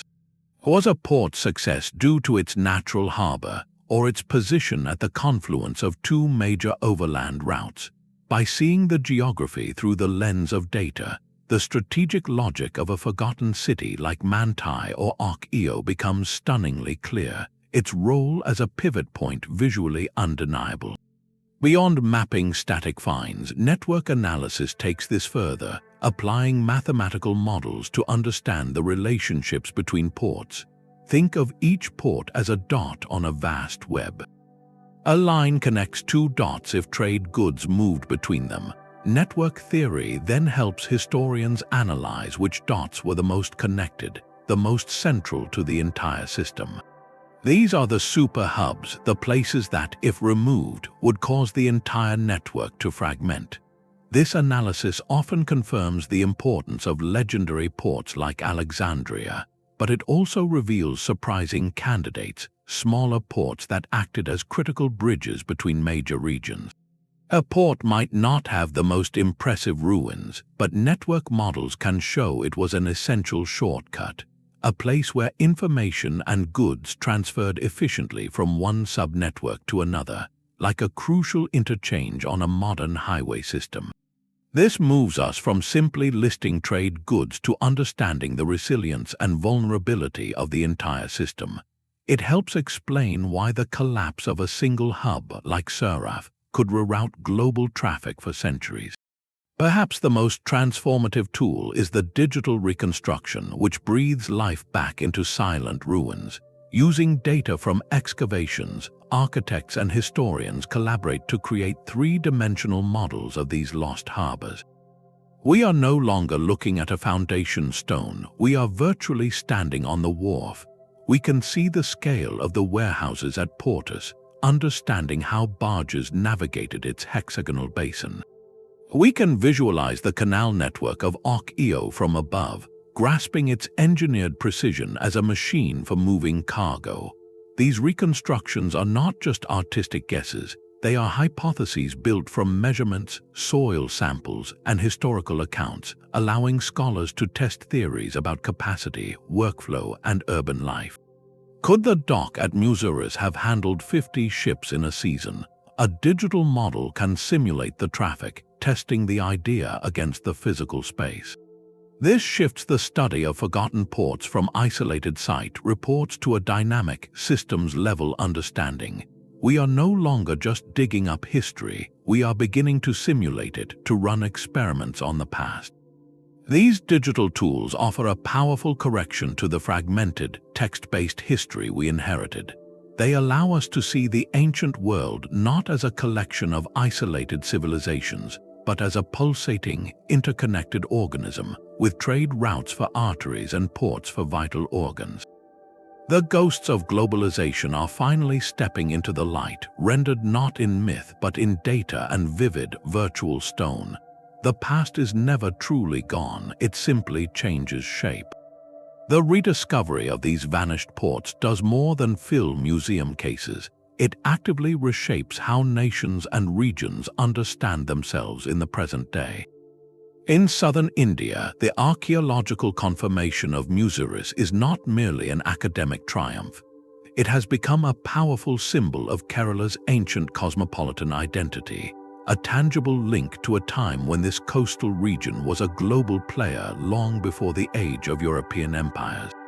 Local museums and cultural festivals now celebrate this heritage, reinforcing a narrative of openness and historical connection that informs modern identity and even tourism. Similarly, across the Indonesian archipelago, the ongoing research into Srivijayan sites is rewriting national history. For a nation built from thousands of islands, the concept of a powerful, unifying maritime network based on trade and cultural exchange, rather than sheer military conquest, offers a profound and resonant historical foundation. It provides a pre-colonial blueprint for unity that is uniquely Southeast Asian, strengthening a sense of regional identity that looks confidently outward to the sea, as it did over 1,000 years ago. This historical awareness directly influences how these nations engage with the modern world, grounding their policies and self-image in a deep legacy of connectivity. These ancient patterns of exchange cast long shadows on today's geopolitical map. The ambitious infrastructure projects of the 21st century often follow trails blazed by forgotten merchants. China's Belt and Road Initiative, with its networks of ports, railways, and pipelines across Asia and Africa, eerily echoes the logistical logic of the past. It reactivates old corridors like the land routes of the Silk Road and the maritime paths of the Indian Ocean trade, acknowledging that the geography of connection has a stubborn permanence. The modern container ship docking at Gwadar port in Pakistan follows a sea lane that House from Siraf once plied. A new railway crossing Central Asia retraces steps that camel caravans walked carrying silk and spices. Understanding the ancient networks helps us decipher the modern ones, revealing that today's great power strategies are, in part, attempts to control the same pivotal geographies, the straits, the river mouths, the overland passes, that generated wealth and influence for Srivijaya, Funan, or the Abbasid Caliphate. The players and technologies change, but the board remains remarkably familiar. Ultimately, this journey into barely reconstructed worlds challenges a persistent and dangerous myth, the idea of timeless isolation. No culture, no matter how seemingly remote, was ever an island unto itself in the long span of history. The pepper vine of Kerala was linked to the dining tables of Rome. The frankincense tree of Arabia was connected to the temples of Egypt. The silver mines of Spain fueled trade with the Levant. Every artifact pulled from the silt is a testament to a fundamental human drive to reach beyond the horizon, to exchange, to adapt, and to interweave destinies. This recovered history offers a crucial perspective for our fragmented present. It reminds us that globalization is not a modern invention, but a recurring condition of human civilization. The borders we see on maps are often fleeting, while the currents of exchange, both tangible and intangible, are enduring. To study these forgotten ports is to learn that our world has always been a work in progress, built by countless hands across continents, and that the most enduring legacy of the past is the simple, profound truth of our shared and interconnected story. Yet for all the ports we have found, the map is still dotted with ghosts. The detective work of reconstructing these trade worlds is far from finished. For every Siraf or Muziris pulled from the earth, there are legendary names that remain just that, legends, whispered in ancient texts but still lost to time. These are the ongoing mysteries, the blank spaces on our historical charts that remind us discovery is a continuous process.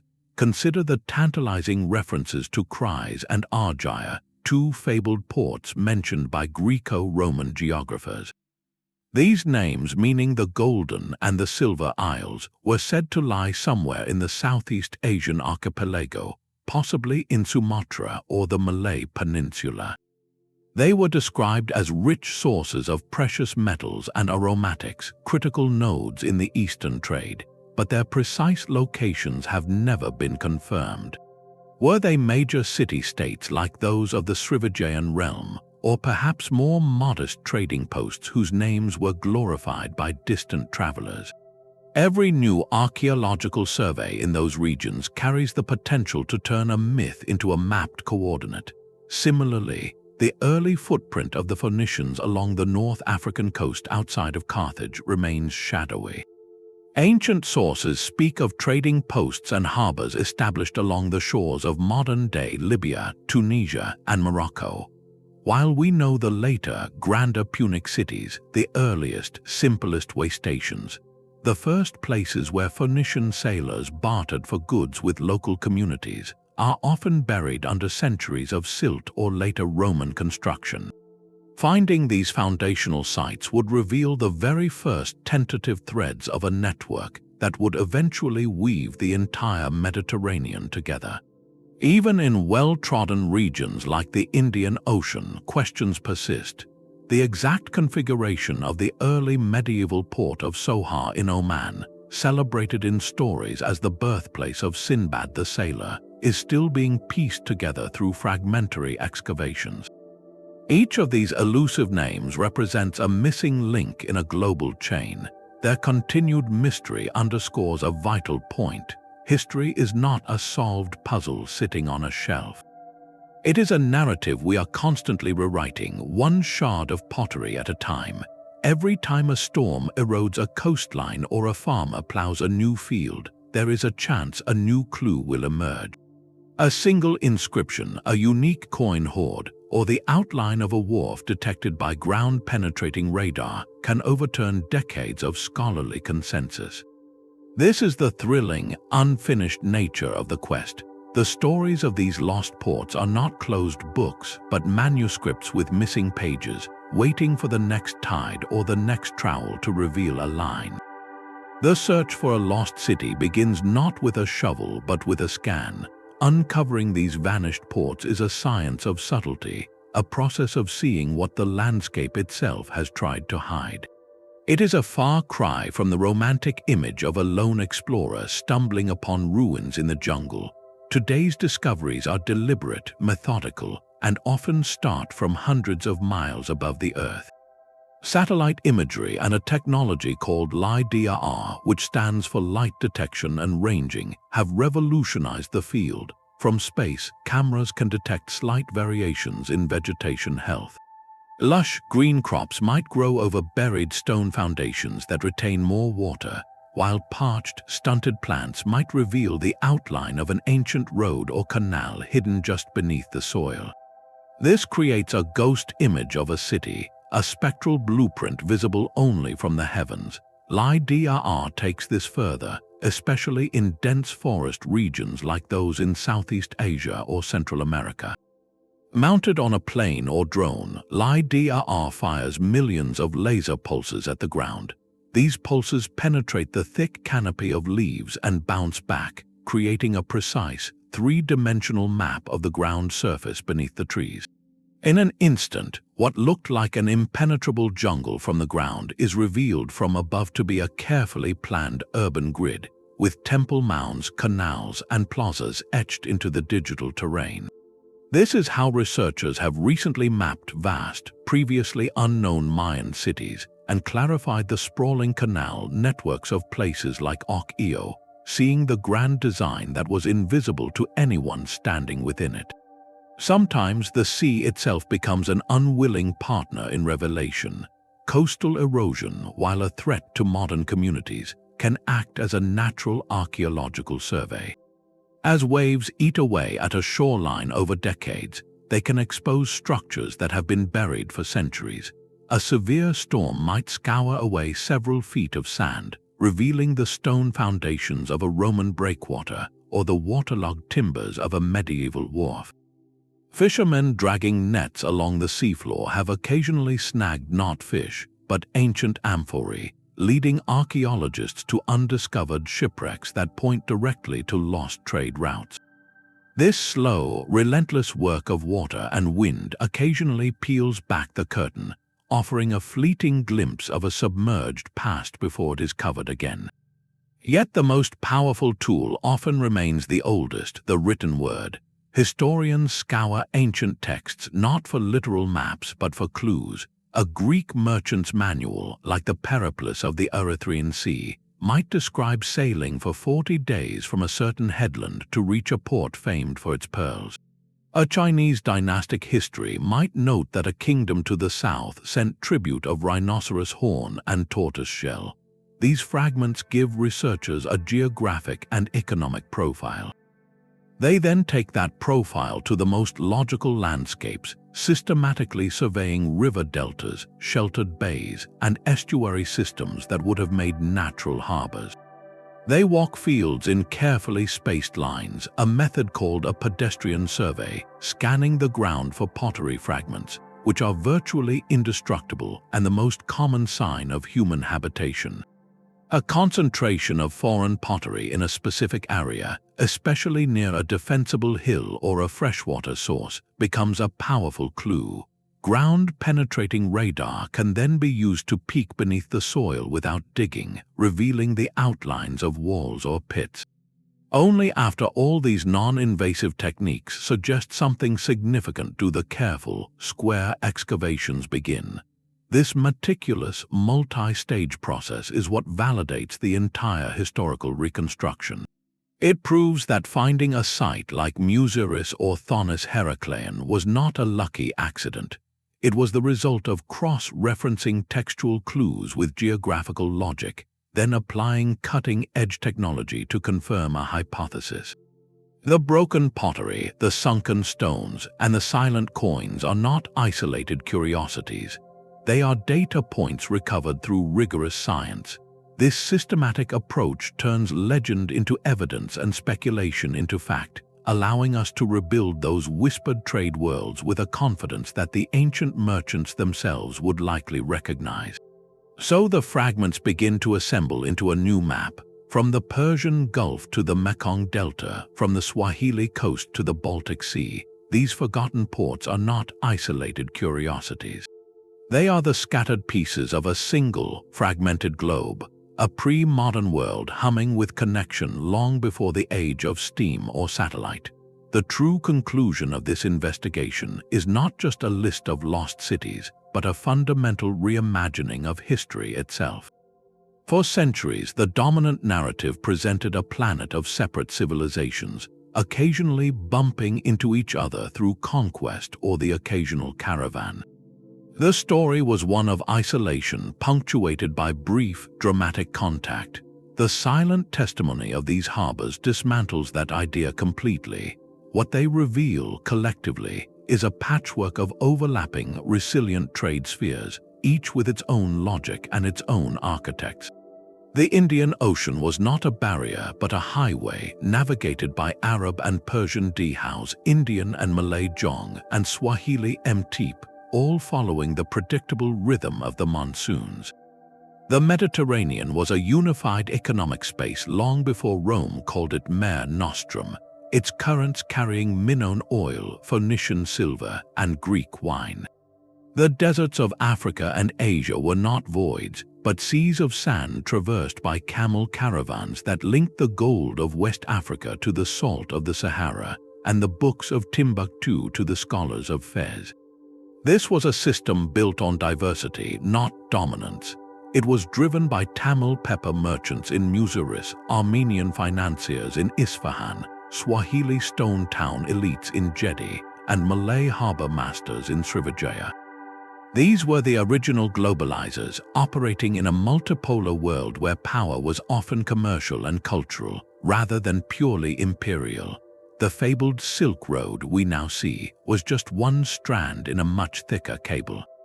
It was never a single road but a shifting network of many routes, and its most vital terminals were often ports, where goods transferred from caravan to ship and back again.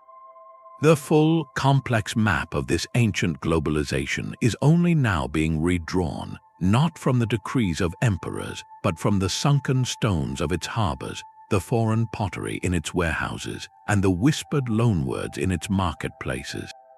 This recovered past offers a profound correction. It shows us a world that was interconnected by choice and mutual benefit, a tapestry woven from 1,000 threads of enterprise and adaptation. Our ancestors were not waiting to be discovered. They were already out there finding each other, building the first fragile, magnificent web that bound our world together. These silent harbors are not footnotes in a history book. They are the very keystones of our shared human story, the physical proof that connectivity is not a modern invention, but a foundational human condition. By forcing us to rewrite the history of trade, they reveal a world far more complex, diverse, and globally integrated than our textbooks ever suggested. This was a system built not by a single empire, but by countless communities, from Armenian financiers to Swahili merchants, who wove the first threads of a worldwide web.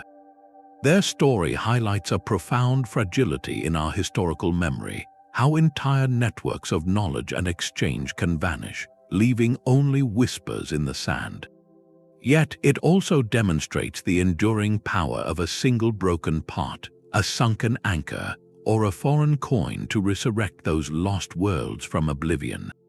So the next time you look at a map, remember that the most important connections are often the ones not drawn.